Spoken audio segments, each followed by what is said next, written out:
আমি দেখছি রাস্তার দুই পাশে কমে অনেকগুলা খালি জায়গা বাউন্ডারি করে রাখা হয়েছে গাড়ির জন্য। বিভিন্ন দূর দূরান্ত থেকে যারা আসে এখানে গাড়ি রাখার জন্য। প্রিয় বন্ধুরা, কুমিল্লা চান্দিনা থানা নবাবপুরের সাথে উজানি মাহফিল তোমাদের মাঝে নিয়ে আসলাম। আশা করি কেমন লাগলো ওই মাহফিলের পরিবেশ, মাহফিলের সৌন্দর্য, মেলার পরিবেশ তোমাদের মাঝে নিয়ে আসলাম। বিভিন্ন ধরনের শরবত শিশুরা খাচ্ছে, দেখতে পাচ্ছ, খুবই সুন্দর লাগলো। তোমাদের মাঝে ভিডিওটা করে নিয়ে আসলাম। আশা করি তোমাদের মতামত কমেন্টে জানিয়ে দিবা। দেখতে পাচ্ছ খুবই সুন্দর করে সাজিয়ে রেখেছে শরবতগুলা, সবাই কিনে খাচ্ছে। চান্দিনা থানা উজানি মাহফিল। প্রিয় বন্ধুরা, কেমন লাগলো আমার ভিডিওটা অবশ্যই কমেন্টে জানিয়ে দিবা, সবাইকে দেখার সুযোগ করে দিবা। দেখতে পাচ্ছ বিশাল বড় মাঠ, মাঠের মাঝে পার্কিংয়ের জায়গা, প্রচুর গাড়ি এখানে পার্কিং করা হয়।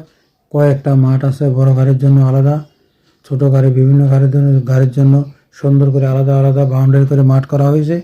প্রিয় বন্ধুরা,